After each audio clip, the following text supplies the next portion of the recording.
En sus intentos por comprender la naturaleza del comportamiento humano y el funcionamiento de la mente y del cerebro, los científicos se enfrentan a una dura tarea. Este investigador intenta dibujar con la máxima precisión posible un perfil de la actividad eléctrica del cerebro asociada a distintos trastornos mentales.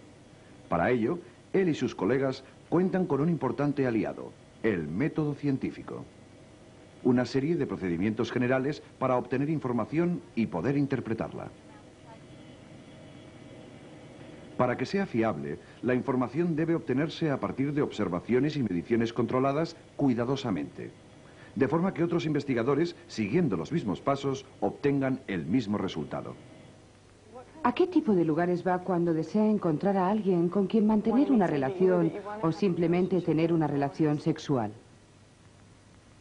Las entrevistas, los cuestionarios, las encuestas y los test psicológicos son algunos de los métodos utilizados por los psicólogos para explorar nuestra personalidad, nuestros valores y nuestros talentos. Es posible que mediante la más moderna y sofisticada tecnología consigan descifrar nuestros pensamientos, percepciones y emociones. O sean capaces de medir o influir en nuestros procesos cerebrales. Algunos psicólogos llevan a cabo sus experimentos en laboratorios como este, pensados para controlar cuidadosamente las condiciones y estudiar el comportamiento. El laboratorio es el lugar donde los científicos verifican sus hipótesis, es decir, sus predicciones sobre cómo se relacionarán una o más factores. Para verificar una hipótesis, se forman dos grupos de experimentación formados por individuos elegidos al azar. Uno de los grupos, el experimental, recibe el tratamiento, pero el otro, el grupo control, no. Al final se comparan ambos resultados. Otras investigaciones se llevan a cabo allí donde el comportamiento que se desea estudiar se produce de forma natural y espontánea, para observarlo mientras éste tiene lugar. Este investigador está estudiando cómo repercute el comportamiento social de los babuinos en su salud.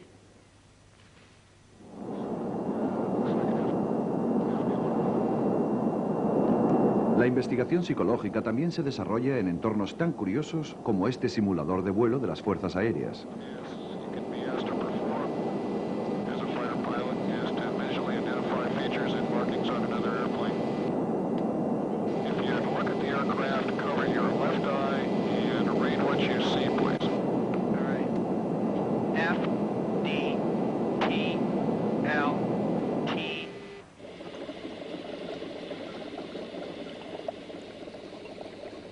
Independientemente de dónde suceda o los métodos utilizados, la investigación psicológica básica, llevada a cabo de forma científica, nos acerca considerablemente a la verdad.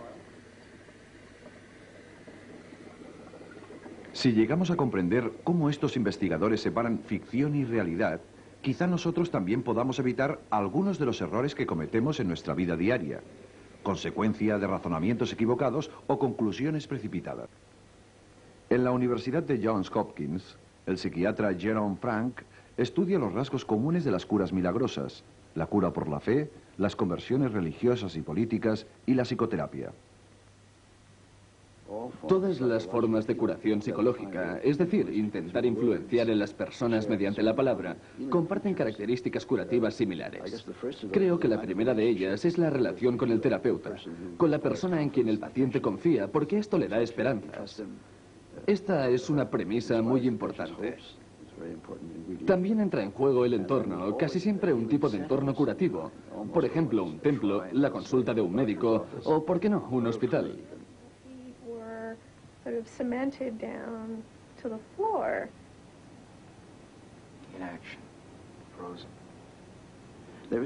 Existe una teoría que creo común a todos estos fenómenos, el aumento progresivo del sentimiento de control por parte del paciente, la sensación de control sobre los hechos. Por ejemplo, lo que peor tolera el ser humano es la sensación de caos. Es la experiencia más aterradora de todas.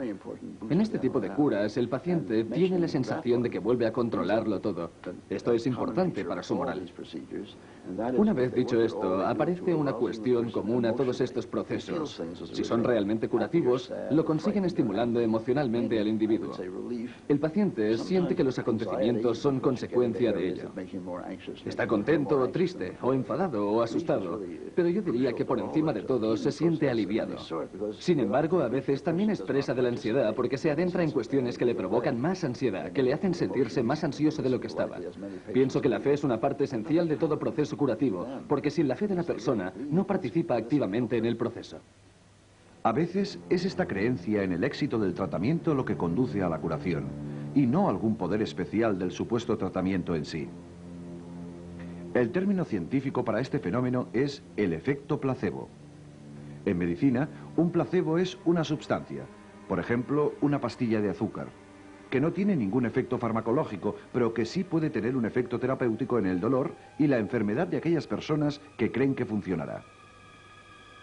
La historia sugiere que los placebos han sido los responsables del éxito de muchos tratamientos terapéuticos a lo largo de los siglos. En el antiguo Egipto, los pacientes eran tratados a menudo con sangre de lagarto y excrementos de cocodrilo. Más tarde, los médicos utilizaron sanguijuelas para sangrar a sus pacientes. O les hacían vomitar, pasar frío o sudar. Muchos de aquellos pacientes murieron, pero los supervivientes a menudo maldecían el tratamiento. Pensemos por un momento en cuántos de ellos podrían haber sobrevivido si los médicos se hubiesen limitado a utilizar pastillas de azúcar. Los placebos pueden ser tan efectivos que cualquier tratamiento socialmente aceptado y administrado en el contexto correcto obtenga un éxito moderado.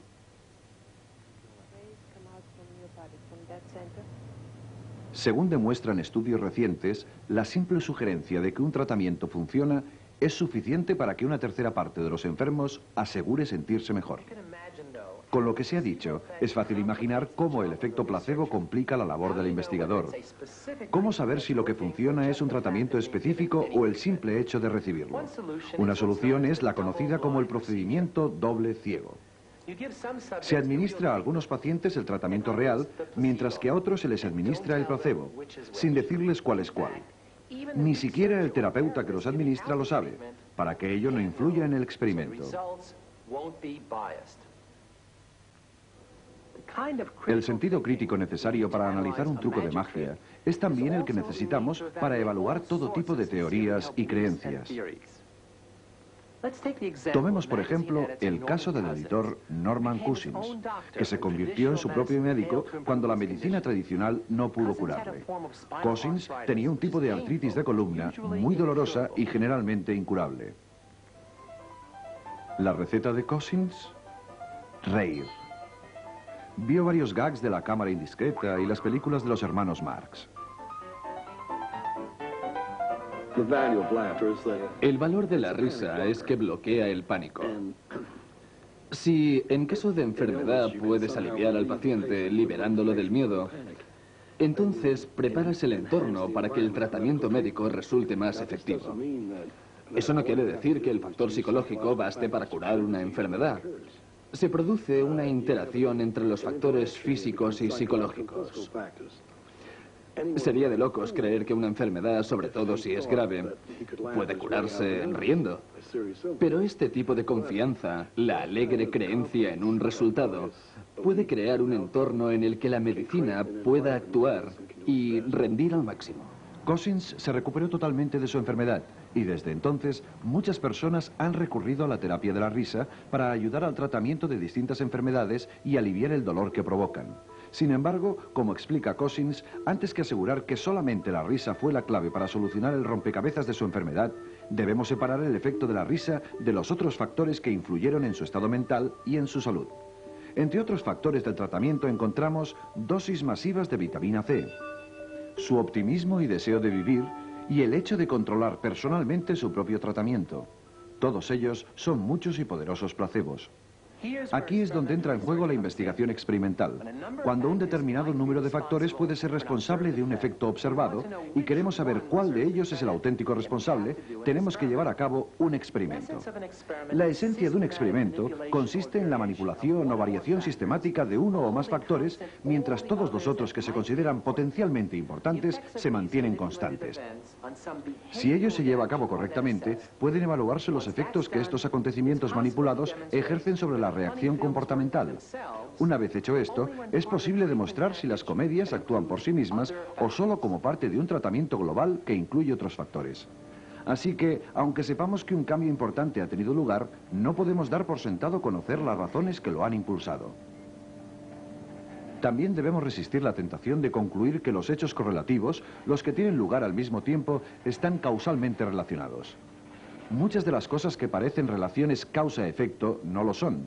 A menudo es un tercer factor el que causa los otros dos. Por ejemplo, cuando observamos que las notas escolares de los niños empeoran, cuanto mayor es el número de horas que pasan viendo la televisión. No podemos concluir que la televisión provoca las malas notas o que la clave para obtener mejores resultados es que los padres apaguen el televisor.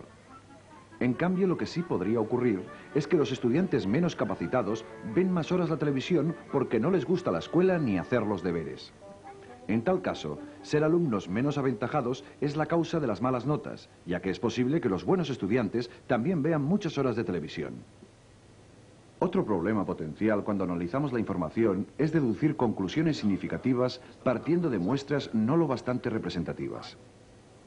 En general, los psicólogos estudian unas cuantas respuestas partiendo de un número de sujetos y experimentos reducidos y tratan de inferir algo importante sobre el comportamiento humano o animal en general. Para reducir la posibilidad de error, los investigadores empiezan con una muestra de sujetos representativa de la mayoría de la población de donde procede la muestra. La mejor forma de asegurar el resultado es elegir al azar. De lo contrario, la investigación puede resultar seriamente afectada. Consideremos, por ejemplo, el caso de las mujeres y el amor. Un controvertido estudio sobre la actitud de las mujeres respecto al sexo y al matrimonio que provocó grandes titulares en todo el país. Según su autora, Shara Haidt, el 98% de las mujeres casadas se mostraban insatisfechas en algunos de los aspectos esenciales de su relación y un 75% confesó haber tenido aventuras extramatrimoniales. Sin embargo, solo el 4% de las mujeres que recibieron el cuestionario de Haidt lo contestaron. Como consecuencia de ello, la muestra no era representativa. Cuando las mismas preguntas del cuestionario de Shir Haidt fueron respondidas por una muestra al azar, los resultados fueron muy distintos.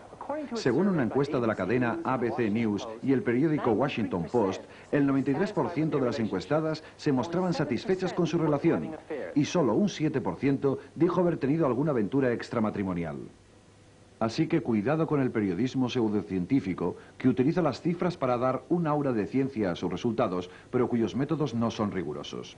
Y ya que hablamos del tema, también tenemos que ser reservados en lo que a la pseudotecnología se refiere. Esta es una prueba del polígrafo, también conocido por detector de mentiras. Cada año, más de 2 millones de americanos se someten a ella, pero ¿funciona? El psicólogo Leonard Sachs, de la Universidad de Boston, es un experto en el uso y abuso del polígrafo. Desgraciadamente, cientos de miles de personas son sometidas a este tipo de pruebas. Ello puede determinar si obtendrán o no un trabajo, si irán a la cárcel, si obtendrán la custodia de sus hijos, o si podrán trabajar en los más altos cargos del gobierno. El problema es que la prueba no funciona, no es una prueba válida. Puede engañarse a la máquina, la prueba puede salir mal.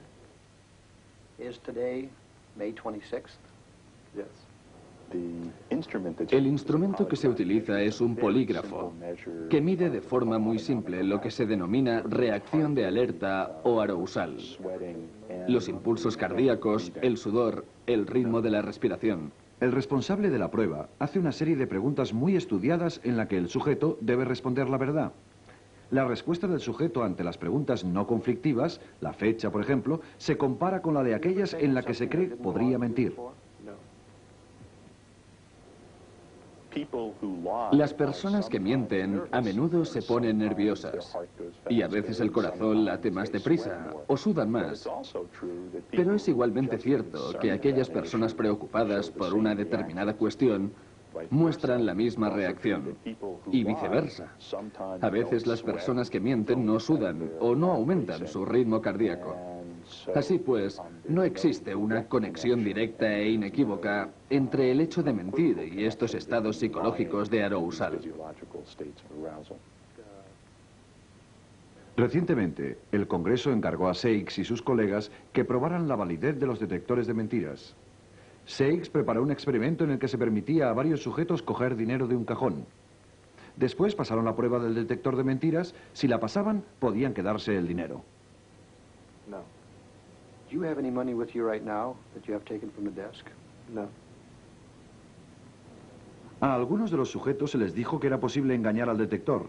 A otros se les dijo que este detector siempre funciona. Los resultados fueron concluyentes.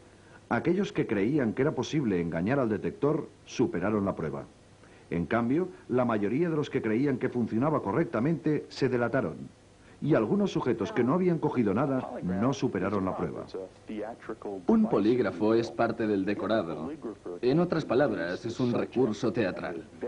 Si el polígrafo es capaz de convencer al sujeto de que la prueba funciona, y generalmente lo consigue, este, si es culpable, se pondrá nervioso. Pensará que pueden detectar si miente. Por otro lado, si el sujeto sabe que todo es puro teatro, que el polígrafo no puede detectar lo que está pensando, no sentirá ningún miedo. No se pondrá nervioso pensando que le pueden delatar. Queda claro que llegar a la verdad no es tarea fácil, pero afortunadamente existen algunas orientaciones para evitar los errores más comunes. Primero, en cualquier tipo de estudio es importante descubrir quiénes eran los sujetos, cuántos participaron en el experimento y cuál fue el proceso de selección. Evitar creer que dos hechos simultáneos mantienen una relación causa-efecto. La correlación no es necesariamente causación. Recordar que ver no es creer, si es posible que se nos oculte información. Cuestionar todos los datos que no hayan sido recogidos mediante un procedimiento rigurosamente científico. Debemos recordar que cualquier conclusión sobre el comportamiento humano solo será válida si también lo son los datos en que ésta se base. No olvidar que los placebos pueden alterar la realidad. Conservar la calma ante descubrimientos rupturistas antes de que estos hayan sido corroborados por otros investigadores. Pero sobre todo, desconfiar de aquellos que dicen poseer la verdad absoluta y ofrecen soluciones sencillas a muchas de las incertidumbres y complejidades de la naturaleza humana. Los resultados científicos siempre son aproximados y abiertos a los cambios que cualquier nueva información pueda aportar.